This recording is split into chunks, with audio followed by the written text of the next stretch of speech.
Bonjour, bonjour. Voilà, le week-end est venu. J'ai un petit peu plus de temps. Donc aujourd'hui, vous êtes sur la chaîne de Macha la Russe en français. Et aujourd'hui, on va parler du calendrier des fêtes en Russie. C'est-à-dire que j'ai fait la réflexion sur une de mes vidéos qu'en France, un pays laïque, le calendrier des fêtes, il est très basé sur des fêtes religieuses, fêtes catholiques. Et j'ai proposé, voilà, de faire une vidéo pour voir comment ça peut se passer ailleurs. On m'a demandé aussi, est-ce que le calendrier des fêtes soviétiques est le même que le calendrier russe? Donc je vais essayer de faire les deux et de vous faire découvrir ça. Et quelques mots aussi sur comment on le célèbre. Est-ce qu'il y a des jours qu'on célèbre ou qu'on célèbre pas?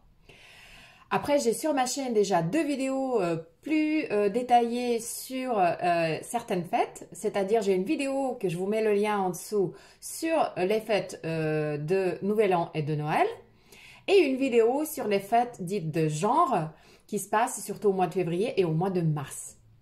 Voilà, donc on commence. Si ça vous intéresse, restez avec moi jusqu'à la fin. Abonnez-vous à ma chaîne si ça vous intéresse à découvrir plus sur la Russie et on y va.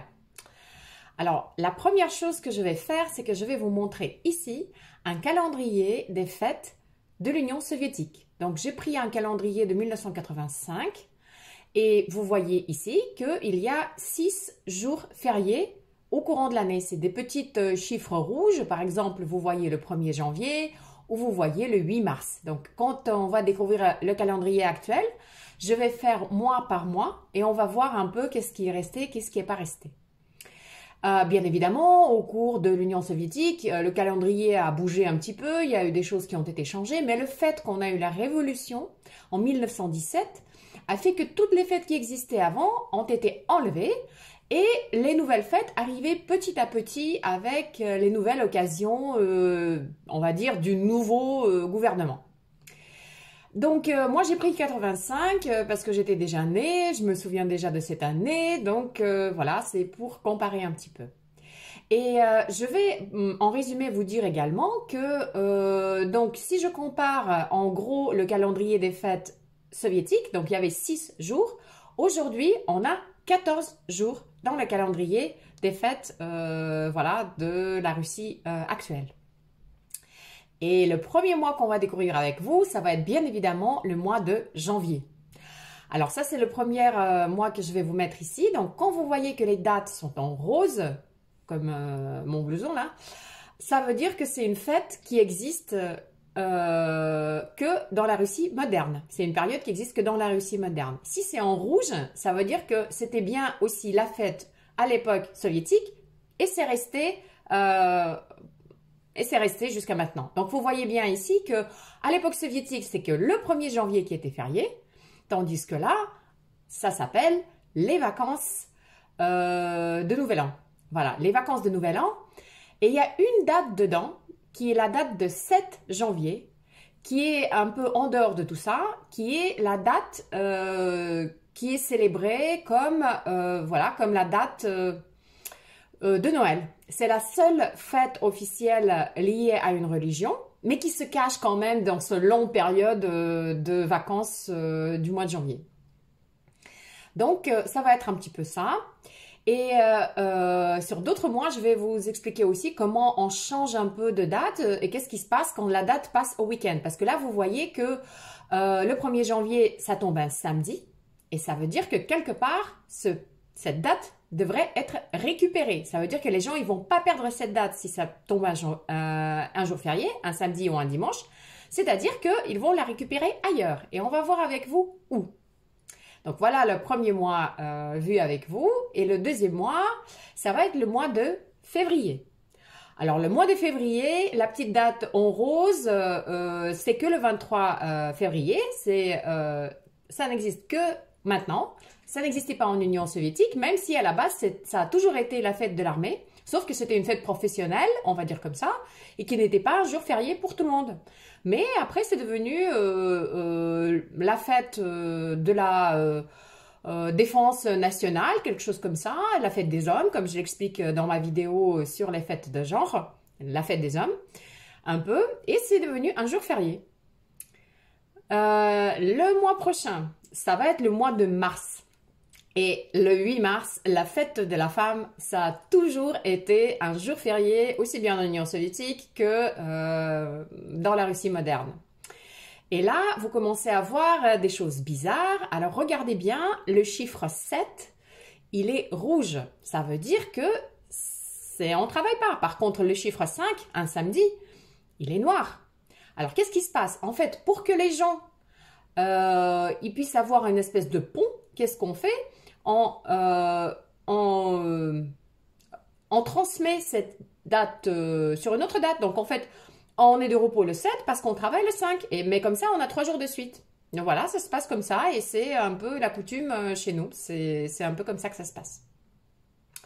La prochaine fête, le prochain mois, c'est le mois d'avril. Et au mois d'avril, comme vous voyez, il n'y a pas du tout de jour férié. Alors, on se prépare au mois de mai parce qu'au mois de mai, il y en a pas mal. Alors voilà, et le fameux mois de mai.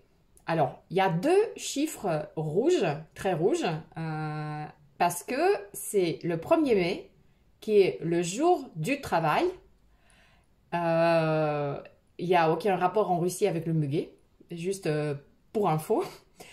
Et le 9 mai, qui est le jour de la victoire. Donc, j'ai aussi une vidéo sur le jour de la victoire. Je vous mets le lien dans la description. Comme ça, vous allez savoir pourquoi c'est le 9 et pas le 8 comme chez vous. Et bien évidemment, ça existait aussi bien en Union soviétique que ça continue à exister maintenant.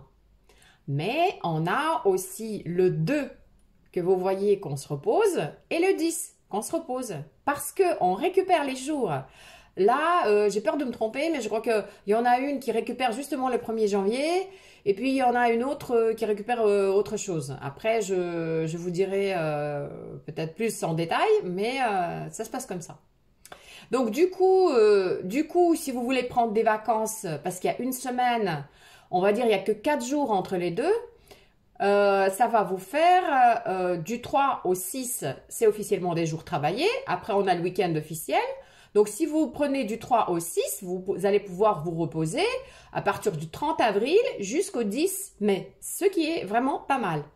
Mais on a un système de paiement dans le gouvernement qui n'est pas avantageux. Donc, on a un congé payé, mais si le congé tombe un mois où il y a beaucoup de jours fériés, c'est difficile d'expliquer, mais on a moins d'argent. Donc, moi, j'évite de prendre, par exemple, au mois de mai. Voilà, c'est comme ça. Ensuite, le mois de juin. Alors, le mois de juin, la fête est la fête de la Russie moderne. C'est le 12 juin, qui est la fête de l'indépendance russe moderne, on va dire comme ça. Là, elle tombe un dimanche, donc on récupère le 13, on récupère et on va se reposer entre le 11 et le 13. Et bien évidemment, ça n'existait pas en URSS puisque c'était un autre État. Le mois de juillet, pas de fête. Le mois d'août, pas de fête. Le mois de septembre, pas de fête. Alors là, je vais m'arrêter un petit peu pour vous parler des fêtes religieuses quand même. Comme vous avez vu, il y a voilà, la seule date, c'est Noël. Bien évidemment, on va fêter Pâques. Mais Pâques, c'est toujours dimanche. Donc, automatiquement, c'est un jour qu'on ne travaille pas. Et la plupart des fêtes religieuses tombent un dimanche. Donc, il n'y a pas de raison spéciale et c'est assez facile dans le calendrier de ne pas le faire comme ça. Après, la Russie, c'est un pays qui a beaucoup de nationalités. On a une très importante communauté musulmane dans le pays, surtout dans la région du Tatarstan, mais pas que. Donc, bien évidemment, ces gens-là, ils ont leur fête sur d'autres dates. Et souvent aussi, c'est des fêtes qui durent une semaine ou 2 semaines, voilà, des choses comme ça. Je ne connais pas très bien le calendrier, mais c'est à peu près la vision que j'ai. Donc, on est tous dans des conditions, on va dire, égales aujourd'hui en Russie par rapport à nos fêtes. Il y a aussi des bouddhistes en Russie, un petit peu. Il y a un peu toutes les religions, mais bien évidemment, les orthodoxes font la majorité. Voilà, on arrive au mois d'octobre et là, pour la première fois, vous voyez un chiffre qui est jaune. Ça veut dire que c'est une fête qui avait existé en Union soviétique et qui n'existe plus parce que c'était le jour de la Constitution de 1997. Et bien évidemment, on a maintenant une autre Constitution, donc il n'y a plus cette fête. Mois de novembre, encore plus intéressant. Alors, le mois de novembre, on avait en Union soviétique, chiffre en jaune, le jour de la révolution socialiste d'octobre, qui était le 7 novembre. Après, peut-être regarder la vidéo sur Noël, vous allez comprendre pourquoi un calendrier, les chiffres décalés, je veux dire, c'est révolution d'octobre fêtée en novembre. Toujours la même logique. Donc, cette fête n'existe plus. Par contre, on nous a rajouté une fête. On a toujours eu, j'ai toujours eu un petit peu l'impression que le gouvernement devait se dire, ah mince, on leur prend une fête, donc il faut en mettre une à côté, comme ça c'est bon. Donc ils ont dû fouiller dans l'histoire russe pour trouver. Alors je sais pas comment ça s'est passé, parce que la Russie, elle a eu pas mal de victoires, pas mal de différentes dates dans son histoire. Donc la date finalement qui était choisie, c'est le 4 novembre. Qui est le journée de la libération de Moscou en 1612 par la milice nationale contre l'invasion polonaise de la Russie au XVIIe siècle. C'est en fait le début de la dynastie des Romanov qui se passe à peu près à cette période-là. Et le fameux monument pour les deux citoyens qui ont été en tête de cette milice, Minin et Pojarski, c'est le monument que vous allez voir, que vous pouvez voir aujourd'hui sur la place rouge, juste en face de la cathédrale du Basile le Bienheureux. Donc voilà, c'est le 4. Et donc pour le mois de décembre, la seule fête officielle du mois de décembre, et c'est très récent, ça date il y a que 2-3 ans, même pas, 1 an ou 2. C'est le 31 décembre qui est maintenant aussi jour férié, qui n'était pas férié jusqu'il y a encore 1 ou 2 ans. Donc vous vous souvenez qu'au mois de janvier, on a de longues vacances de Nouvel An. Et donc, ces longues vacances, aujourd'hui, démarrent le 31 décembre. Voilà, donc qu'est-ce qu'on fait et qu'est-ce qu'on fait pas là-dedans? Alors, je dirais comme ça, ce qu'on fait en famille et ce qui est considéré personnellement par nous comme une fête. Ça va être le Nouvel An, bien évidemment. Pour ceux qui sont orthodoxes, qui sont chrétiens, ça va être Noël, qui va être un petit peu fêté. Le jour de la femme, le jour de l'homme, regardez la vidéo pour les petits souvenirs, oui, on les fête un petit peu. Et ensuite, franchement, le jour du travail, le 1er mai, il y a des feux d'artifice, il y a des trucs qui se passent, mais moi, personnellement, je ne fais pas très attention à ça. Bien évidemment, le 9 mai, le jour de notre victoire, c'est très important et c'est pas un jour qu'on fête, c'est plutôt une commémoration, je dirais comme ça. C'est plus une commémoration et beaucoup vont aller au cimetière, ceux qui ont des proches au cimetière, ceux qui avaient fait la guerre, donc soit à l'église pour penser à ces gens-là ou dans une mosquée, ça dépend de la religion de la personne. C'est pour comprendre un petit peu combien de jours on se repose au total. Alors, pour les journées et les vacances, officiellement, on a 28 jours par an dans le calendrier et 28 jours qui devraient contenir les week-ends. Ça veut dire que si je prends 3 semaines de suite, les samedis et dimanches, je ne peux pas les enlever, ils sont inclus dedans. Sinon, je peux prendre par petites parties, je peux séparer mes jours de vacances dans l'année.